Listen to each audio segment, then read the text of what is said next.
Thank you for joining us on this episode of Connected Thinking in association with the NLA.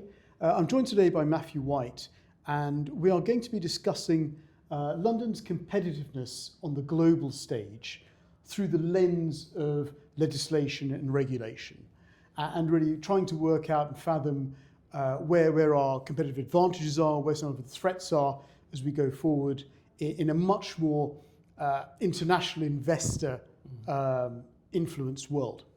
So Matthew, why don't you introduce yourselves for our audience, and we'll get going with some questions. Thank you. It's great to be here.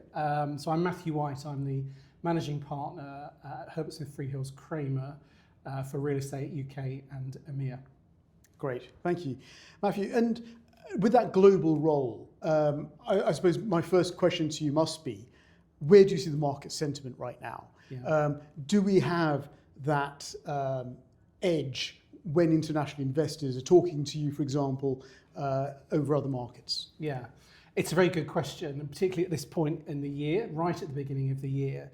And I think we saw a bit of a backing off of market sentiment at the end of last year.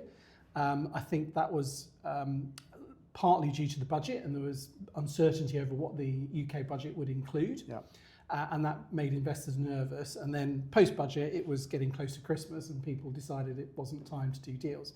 Now, coming back in January, and we're 1 week into January, we are seeing things picking up. So I think there are deals that were put off in December and are now coming through in January. In terms of the UK, I'd say there's a huge amount of dry powder capital to deploy. The money is out there, but that nervousness is still underpinning a lot of the decision making whether to invest or not. Yeah. So we are hoping to see a big uplift. I think interest rates have come in the right direction. London is still a very attractive destination for funds, and we can talk a little bit about why that is.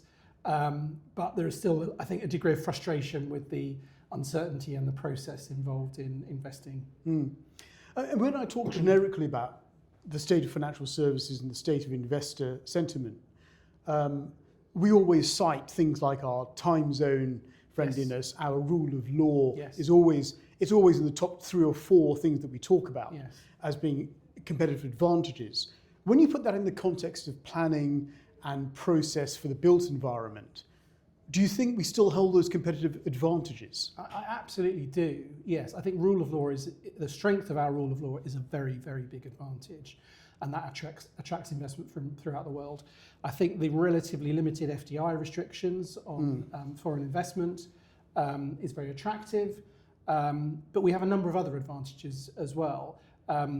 Lack of corruption in the system, obviously very helpful. We have a very big, very broad range of assets to invest in, and some of those are trophy assets, and they look very attractive to investors. We have a strong history here. We have a good range of heritage. Again, that makes for good investment, and some of our best assets have that heritage and history behind them. And I think we have strong rental growth in the London market in particular. So you're seeing the returns on investment very well. Against that, there is just a lack of liquidity generally in investment. So there is too few assets out there on the market at the right price. Yep. And we've seen corrections in retail over the last few years. Now retail is coming back. Question mark is whether we still need to see the same in office as a sector. But yeah, I think a huge advantages that London has. And just looking forward, we've just had a new NPPF Yes. Announced, and quite substantial changes in that. Can you just talk us through some of that, and again, just through that lens of competitiveness and whether it adds value to those investment committee meetings where they're sort of looking at the regulatory framework and saying, look, is this the right direction of travel? Yeah, I mean, look, the new NPPF, and it is still in draft, so it's on consultation, yes, so it's not actually in force yet, but it will be the biggest shake-up in planning for 12, 13 years since the NPPF was introduced in 2012. So huge amount to get our heads around, and that's combined with the Planning and Infrastructure Act that has recently passed into law, and a number of other things, the Mayor's emergency package in London for housing delivery, for example. So huge amount to get your head around. I think as an investor, that is quite opaque. And there are many concepts in UK planning that are not familiar to the rest of the world. And I'd say, number one in that is the level of discretion that we have in our system is at the far end of the spectrum, I would say, compared to jurisdictions such as the US, Singapore, Europe. So I think getting people up to speed with that level of discretion is a journey, and we have to do that quite often. What's interesting about the NPPF, the draft NPPF, is that it is moving us closer to a more rules-based system. And that is a very deliberate policy by the Labour government. And I think one that is generally welcomed by planning lawyers and planning consultants, because it enables us to give more certainty when we're advising investors and developers. It is still in draft, but that to me feels like the direction that the planning system is going in right now, and I welcome that. And so if I add my own bias onto that, I mean, when I've talked to investors and I talk to other policymakers, the sentiment has always been, you put a planning process in play and the system says no. That's been the kind of underlying ethos behind our planning process, I would say, to date. Do you think some of these new regulations coming, like the NPPF, like the Planning and Infrastructure Bill, like the English Devolution Bill, do you think those more rules-based, more process-driven approaches add transparency and perhaps the system says yes now?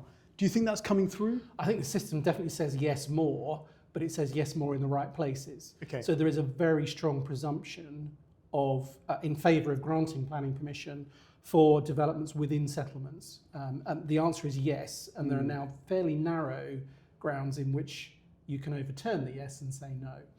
Outside settlements, it's almost reversed. So what they're pushing for is that the answer is no unless you meet certain criteria outside settlements. Right. And so that's very good for developers in built-up areas. It makes it harder to develop outside existing settlements, but that's not where most development is happening. There are now, greenbelt release policies as well that we have to take into account. But I think it's not so much whether the system says yes or no that matters. It's being able to be certain about whether it is yes or no. And what we've had for many years is that, in the city, it's what Peter Rees used to call constructive ambiguity. Policies were written in a way that enabled the decision maker to decide on a case-by-case basis whether or not something should go ahead. And that gives local planning authorities a great deal of control over what does and doesn't happen. Sure. But for investors, that presents risk. So we're moving towards more certainty that I think has to be a good thing. Yeah. And if you look at all this plethora of legislation that's coming through and what we've got in place right now, from your sort of professional background and your experience around the world, where do you think there are some quick wins? Where do you think we could perhaps shift those dials in the right way to drive more investor confidence? That's the golden question. It's $1 million question, isn't it? It's the absolute $1 million question. I think the government's going in the right direction. There are some things that can be done. So I think we have come to rely on the planning system far too heavily to solve a lot of society's ills. And developers can't be expected to always put their hand in their pocket to solve all of these problems. And planning is universally held up as both the cause of problems and the panacea to solve them. Both of those things cannot be true. So the scope of Section 106, for example, has got larger and larger and larger. We've had the introduction of SIL, which has just been an added tax on developers. Now, I think some of these things, the genie is out of the bottle. We're never going to get rid of SIL and relieve that burden. We're never going to get rid of second staircases, for example, because of the fire safety requirements. So some things we're stuck with. But we could have more flexibility around Section 106 packages, around viability.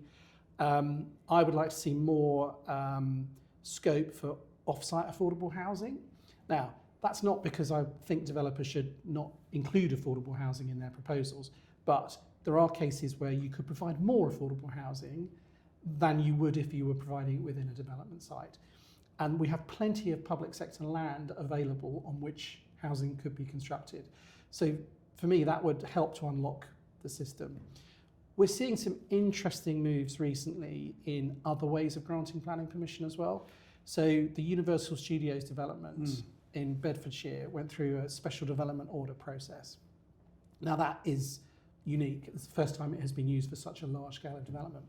Is that something that we could look to for other forms of development as a way of speeding up the system? So yeah, there are things that can be looked at. It's not easy though. Yeah. And I think it's around being flexible, particularly with existing consents, and saying, what is stopping these coming forward? And is there anything we can do as a public sector to help bring them forward? Yeah, and I agree with you on this point around looking beyond the red line of your particular scheme. And I'll just use the cultural element as an example, where we're using SIL funding to bring in cultural emphases into these buildings. Yeah.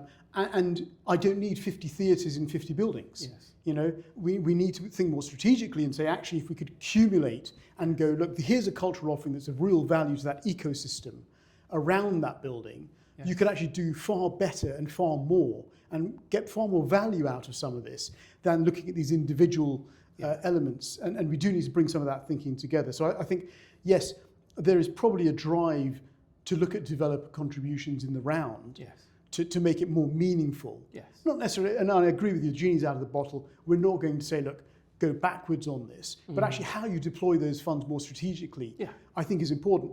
I also think that is something that should be more of a local decision. Yes. How do you feel about that? Yeah, and I think you're absolutely right. What you're talking about is good planning. It's the local authority saying, we have identified needs in our areas, and we have identified where those could be brought forward and how we're going to fund it. Yeah. It is not relying on developers to bring things forward on an ad hoc basis. And the city has done very well with that, I think. You know, I think you've had a very clear idea in the city of what is needed to move the economy forward and to open it up to more 24-hour services and amenities, and it's done well. I'm not sure that's happening in other places to quite the same extent. Yeah. And I think that also reflects the difficulty of the whole thing is London is a very diverse, you know, different place with 32 boroughs and the city, and all of them have their own different characters, their different needs, different pressure points, and yet we have to create some sort of planning structure that allows a framework for everyone to operate at the same level, but then allow for those localized, independent kind of thoughts and characters to come through, don't we? Well, that's not rocket science. I think that should be possible. The planning system provides the structure within which you can do that, and the London Plan will do that to some extent. But there is always room for recognising local assets, local requirements. I think London does that very well. Yeah. I mean, to broaden out the debate, we could have an argument about whether we need 32 boroughs plus the city or whether that should be slimmed down into larger authorities, but that may be for another time. I think that's a different podcast episode. Yeah. Just thinking more widely from London for a moment, and you touched on the London Plan, which is coming through next year. We'll discuss that slightly separately as well, maybe in this context. When we look at London against cities like New York, Singapore, Paris, Tokyo, you know, these other big financial centres, these big global heavyweights of cities. Yeah. How do we compare? If you were looking at it from an investor who's got the opportunity to go to any of them to develop, does our framework provide that sort of edge, do you think? I think it takes a while for people to get their heads around it, as I was saying before. And I think there is a degree of frustration with that lack of certainty. So if you compare to New York, for example, New York has had a zoning system for more than 100 years, and they have as of right development policies, which means that within certain parameters, you have a right to build in Manhattan, for example. And that provides a certainty for investors to know what they can and can't build on their site. So that's a huge advantage. Now, I think, interestingly, they have moved away from that very purist approach, and they're introducing somewhat more discretion into their system. So they're sort of coming towards the middle. We're coming towards the middle in the opposite end. But I think that certainty, and I mean, we're talking 900 pages in their ordinance that you have to get your heads around, but nevertheless, it is written down, it is codified, and those rights are tradable. And so that's why you do see the sort of needle buildings, the very tall buildings with not much around it, because they've bought up the rights. Now, I think that's a very interesting concept. Would that work in London? I don't know. We have very different history and a very different streetscape, urban grain. So do you think that the sort of evolution of things like development corporations and that sort of wider master planning, do you think that's our step towards that kind of approach towards zoning? I think partly, but also it's what the government talked about, their brownfield passports. Yes. So establishing that within certain parameters, you should be entitled to build. Now, New York, as far as I understand it, that you don't actually need to get a planning permission. You don't have to go through that process if you meet the criteria. And there are other places in the world that operate that sort of system. There is much more complexity than that underneath that, but it does provide a real advantage. You then have somewhere like Singapore, which is incredibly centralized, and they have layered master plans. They have a long-term master plan that is 50 years forward-looking, then sort of lower level master plans with more like a 5-year cycle, and then detailed plans below that. It's probably the best planned city-state in the world. It may lack some organic evolution, and I think they haven't embraced their heritage in the way that London has, and they're recognising that now. So, there are extremes here, but I think a little more certainty, more written down, and less reliant on the politicians, the better. And that's really where we have most of our difficulties, which is you can talk to officers, you can get a very clear steer, but at the end of the day, it goes to a committee, and it depends on what those committee members decide on the day. And some committee members are better informed than others. In London, they tend to be very well informed. But as we get closer to local elections in May, we know that the risk of getting refused is elevated, because suddenly they're more attuned to what voters want in their area. And that does lead to no's, I'm afraid, where there should be yeses. And it's interesting, because when I've talked to the market, I've certainly found there is a general liking for the way that the Planning Act has given much more weight towards delegated decision-making, much more weight towards the chairman and the planning directors to make those calls on whether schemes get in front of committee or not. And I think that raising the bar on those things, again, gives a bit more clarity and a bit more process-driven transparency, doesn't it? Couldn't agree more. And it was one of the things, it's probably the thing in the Planning Act that I have most welcomed. And I've been talking for years about removing planning applications from committees. And people say, well, it's anti-democratic. But, I'm not sure that accountability is quite as certain as people make out. Removing applications from committee members and giving it to expert planning officers who are trained to assess whether a development is acceptable, beneficial, etc. or not, is a huge move forward. Yes, you have to have checks and balances. It will not be appropriate for every scheme, but it's a huge move forward. Compulsory training for committee members, I think, is excellent. Again, outside London, we do see people who really don't understand the quasi-judicial role that they are performing when they sit on the planning committee. And so giving some training and informing them around that, I think, is very important. Yeah, I think you've got to get the balance right. I chaired the largest planning committee in the country, and actually we still managed to reach decisions, I think, relatively efficiently, even through that sort of scale of it.